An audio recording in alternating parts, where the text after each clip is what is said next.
Hey, babe, I know you're busy at the gym. Just wanted to let you know that Mom called and she told me that Mimi just passed away, so we're going to probably have to go to Massachusetts this spring. Anyway, figured I'd let you know. Love you. Bye.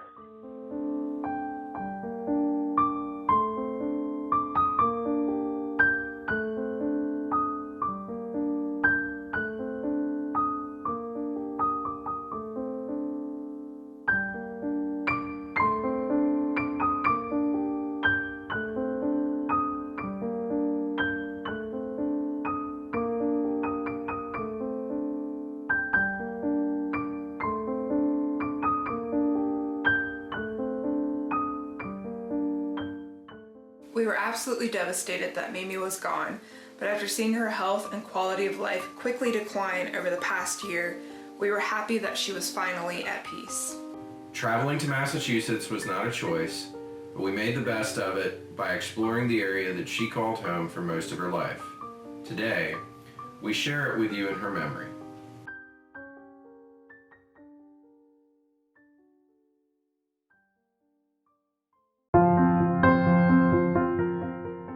Chris was born in Griswoldville, Massachusetts, February 1988. Griswoldville is one of 9 historic villages in Coleraine, which is a town in Franklin County, Massachusetts. The population was 1,671 at the 2010 census. Coleraine was first settled in 1735 as Boston Township No. 2. Many of the original settlers were immigrants from Ireland and Scotland. His parents lived in a house his great-grandparents built within shouting distance of his Mimi and Poppy. Shortly after his Poppy passed away, Chris, his parents, and Mimi moved to Virginia to pursue a better life when he was 6 years old. I left Massachusetts when I was 6 years old, in the summer of 1994. And my last visit to Massachusetts was in 1999, summer, for a family reunion. Going back for the memorial, we planned to camp. And we made the reservations for Memorial Day weekend 2020 in January. Yeah, it was just a couple weeks after Mimi passed. We hit a few roadblocks, right? Our first change in this was due to coronavirus. With all the travel restrictions, we decided that we would move it from Memorial Day weekend to July. And I believe we changed the reservation the first time in mid-April because my parents needed 30 days to move their cabin date. The first camping trip was over 4th of July weekend of 2020. And by the end of day one, we realized we hated the tiny camper. And knew that going to Massachusetts in that camper would not be feasible. Before the end of said camping trip, we'd made the decision that this camper wasn't going to work. And while we were on the trip, we decided to go visit the closest RV dealer around just to see what campers go for. We gave ourselves 20 days to find a camper before leaving for Massachusetts. So about 2 weeks before we were scheduled to arrive, we called the campground to say, hey, we're looking at buying a different camper, and is the site that we're slated to be in big enough? Now, we hadn't purchased our Reflection at that point, but we had put the deposit down on it. And the general consensus was this spot was not big enough for the camper we were looking at, so they decided to move us out in the field. No problem at all. After a whirlwind of searching and getting financing, we finally picked up our camper 42 hours before we were supposed to leave for Massachusetts. We made some really silly newbie mistakes on our travel day, and one that almost cost us dearly. So if you want to see more, go check out that video. So after driving 600 miles in 11 hours, we arrived at Country Aire Campground in Charlemont, Massachusetts. All right, so let's talk about features and amenities of Country Aire Campground. Country Aire has a lot of nice features. A couple of playgrounds, a pavilion that's unfortunately closed due to COVID, a brand new pool that is also closed due to COVID. Yeah. But it looks really nice. Very spacious sites, a well-stocked camp store that had, everything. And it would have had even more, again, if not for COVID. They had a little snack bar that I'm sure would have been open if not for COVID. Yeah. So what did we like? So a lot of things that we liked about the campground. I mean, overall, it was a very good experience. My favorite part was the fact that they staggered the campsites. So what I mean by this is you had one person pull in one way and the other person pull in the opposite way so that your porches faced each other and the stinky slinky sides faced each other. Right. Therefore, you don't have somebody's sewer right in your face. Yeah. It was really nice. I thought that, we made 2 changes and they were very accommodating. They didn't charge a change fee or anything. It was no problem either time. And check in and check out were very smooth. They seemed like, very friendly people. The campground itself was very nice. And Clean, well kept. Yeah. And, even my parents' cabin. Yeah. We went and hung out there for a little bit and it was very clean. I won't say it was the most modern thing in the world, but it was a cute little rustic cabin. And if you don't have a camper or RV, I'd still recommend going to stay in the cabins. Yeah. Because they're very nice and close proximity to the bathhouse. Okay, what did we not like? So as far as dislikes about Country Aire, I can't really find anything that I truly disliked.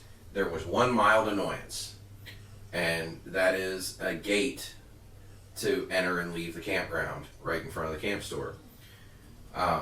Which, if you're coming back after camp store hours, you have to get a tag, and it costs you $10 for the tag. Now, you get the $10 back, when you turn the tag back in, but it's still just a mild annoyance.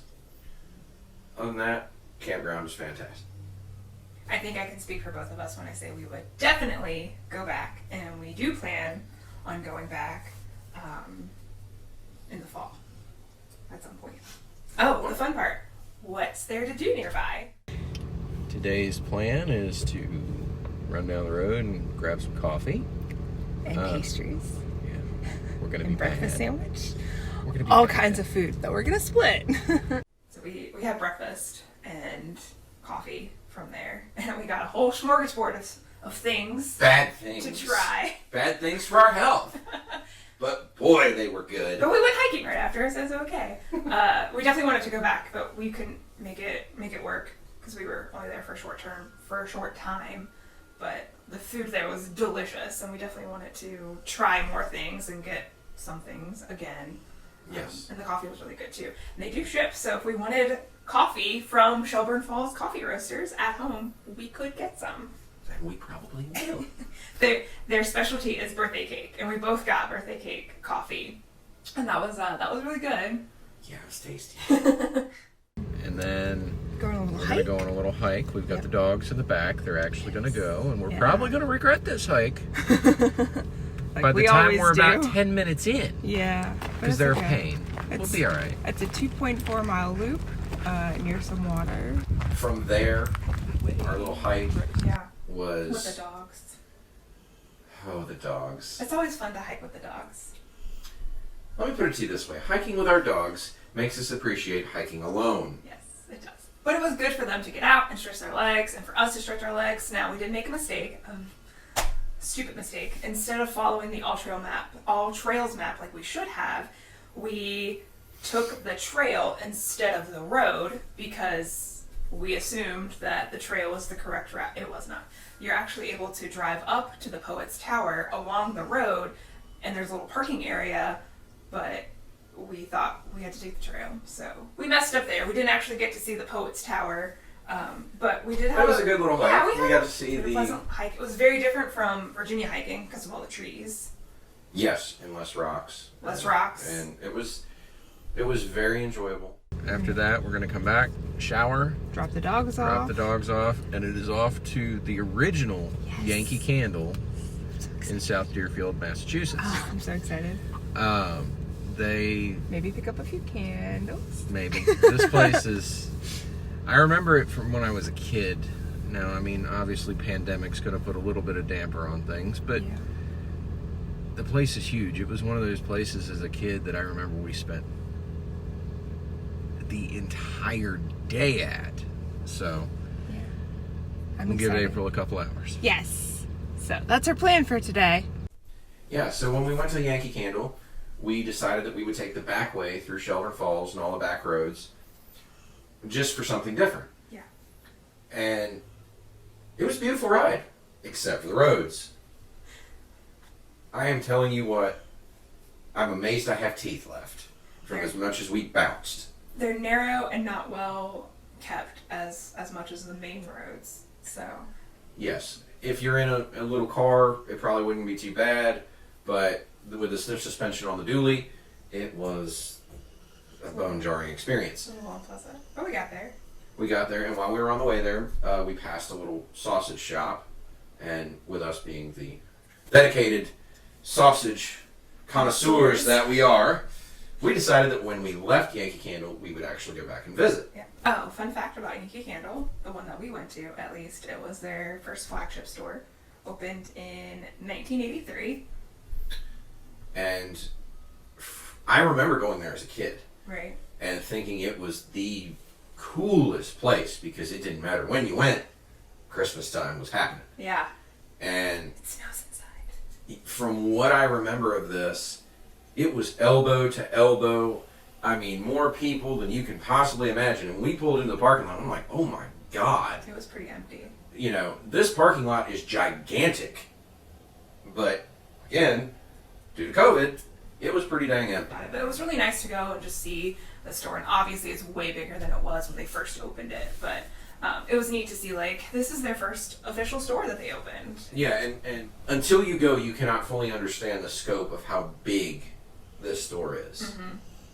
So after we spent entirely too much money, so much money, we decided we'd head on back. You can see some of the money. Yeah. Right up there on the mantle. All the candles. So from there, we decided we'd go back to that sausage shop. Yeah. And again, we spent some money. We walked in. It was such a great experience because I walked in and I was like, look at all the meats. It's a family-owned business, which is great, which we always like supporting small family-owned businesses because, especially right now, they're the ones that are hit the hardest. Yep.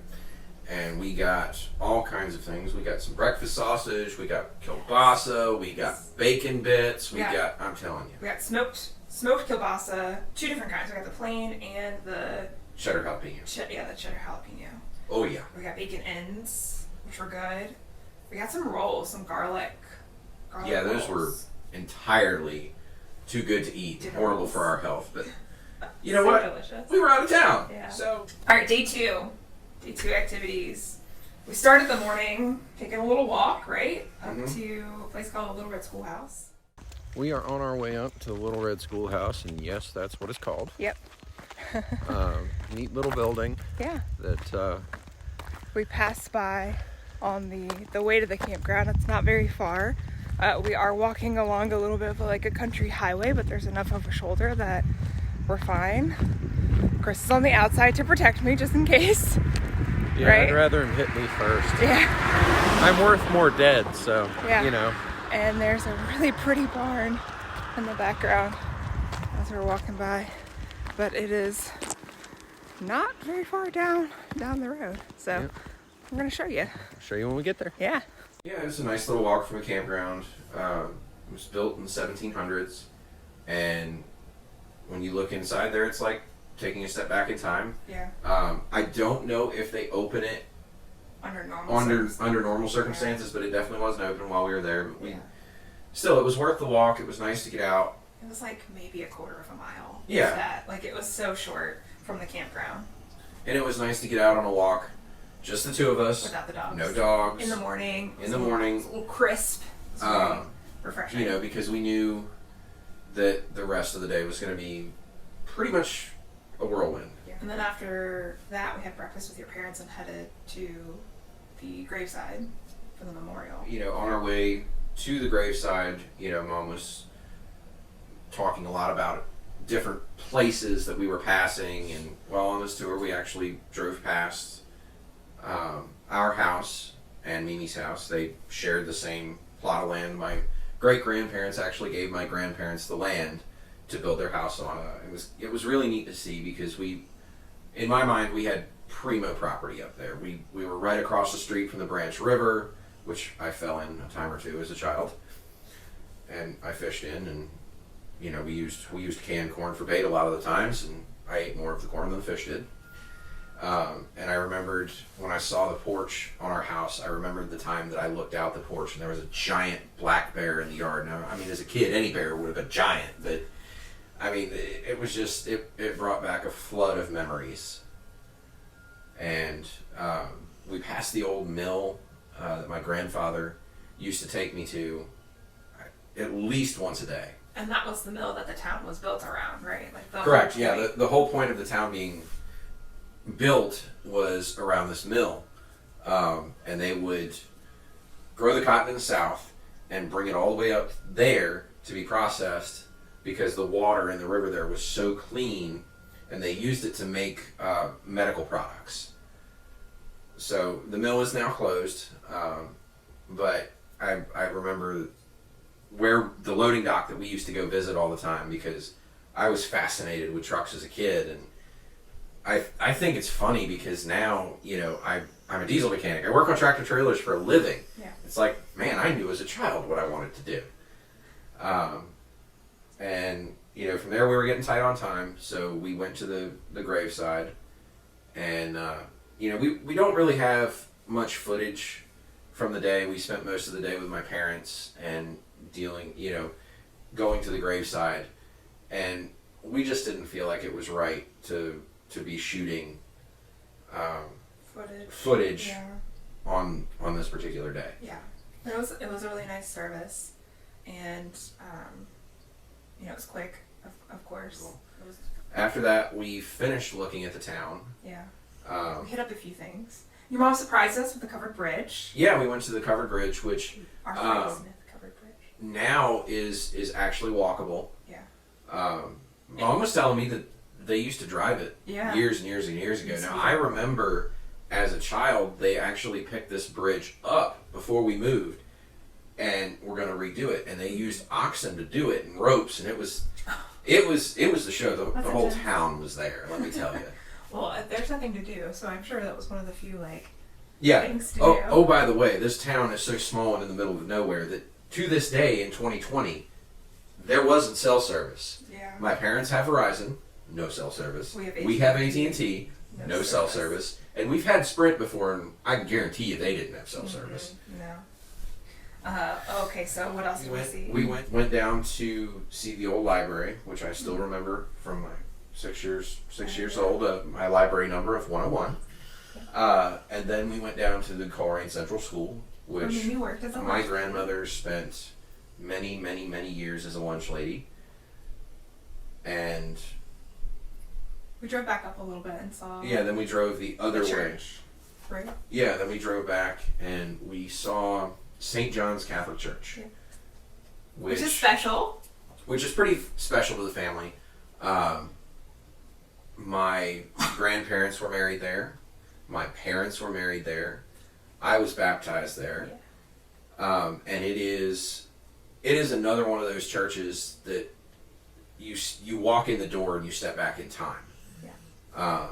It very small, had an upstairs for seating. Mm-hmm. Separate entrances that your mom told us were for for the back of the church. Yeah. The boys sat on one side and the girls sat on the other. Yeah. It was neat. Really neat to see it. And maybe that's why I'm such a stickler. I don't like new modern churches. I like the old country feel, and maybe it's because that's what was instilled in me as a kid. Things with history. Yeah, and I've always been a history buff, so. So after we looked at the church, your mom took us to Shelburne Falls, the little town of Shelburne Falls. And we walked around really briefly. We went to the falls themselves to see the potholes, which actually reminded me of Belle Isle. I don't know if I told you at the time. Yeah, but it reminded me of Belle Isle. It definitely does. And then we walked the pedestrian bridge across from the Bridge of Flowers, which was really neat because it was closed. Mimi always said that the Bridge of Flowers was so beautiful, and though she didn't want us to go back because the little town of Coleraine isn't what it once was, she did always say that if we went back to check out the Bridge of Flowers.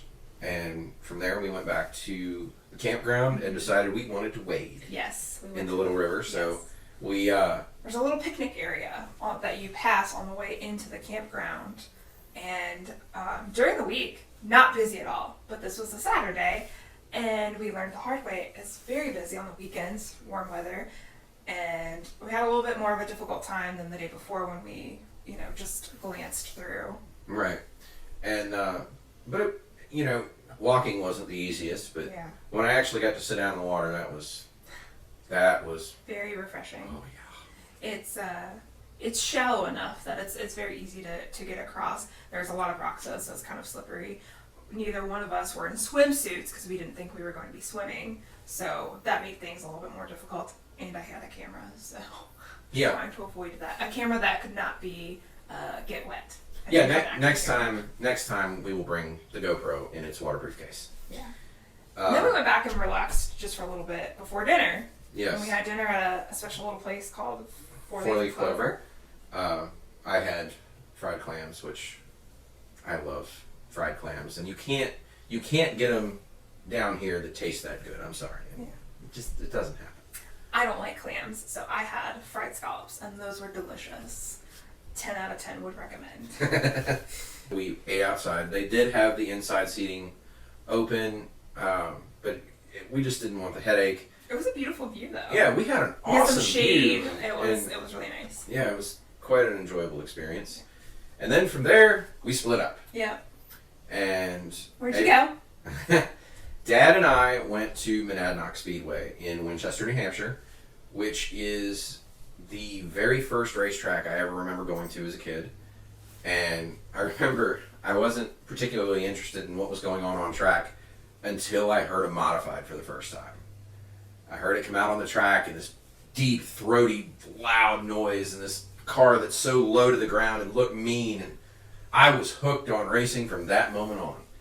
And it was just so neat to be able to go back there and, the stands have been replaced, but it's the same asphalt on that track from when I was a kid. It's been the same asphalt on that track since the 70s. And to think of the amount of people that raced there and won there that have so much history. And, oh man, it was so much fun to go back. Yeah.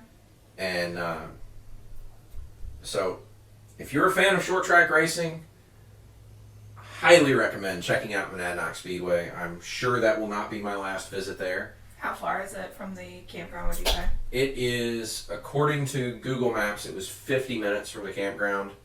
We did it in about 45, I think, just traffic lights and everything. Yeah. Well, while you went to the Speedway, I took your mom to Mount Sugarloaf State Reservation. And I went there, well, originally it was because on the way to Yankee Candle, off in the distance at the stoplight that we ended up being stopped at, I could see that there was like a building of some kind. And I said, "What is that?" And you said, "I think it's Mount Sugarloaf." And I mentioned it to your parents at dinner time, and your mom said, "Oh yeah, that's where Dennis proposed." And I was like, "What?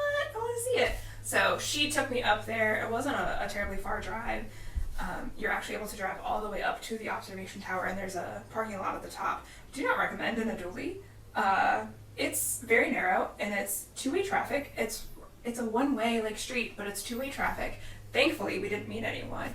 Also, coming up on the mount and then around the curve at the very top, all you can see in the distance is sky. You can't see the ground at all. It's a little terrifying for someone. It was April's trial by fire for the trip.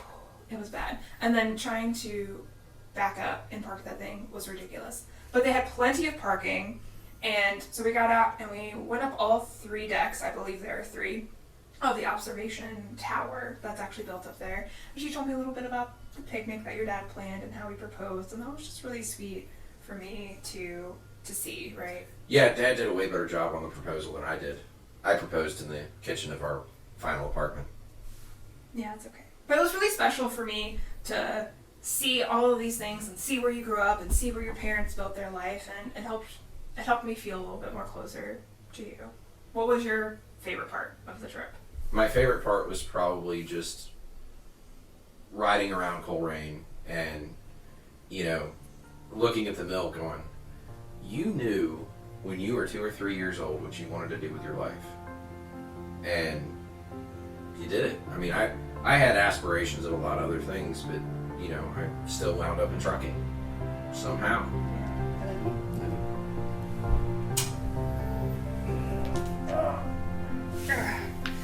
Oof. You're so silly.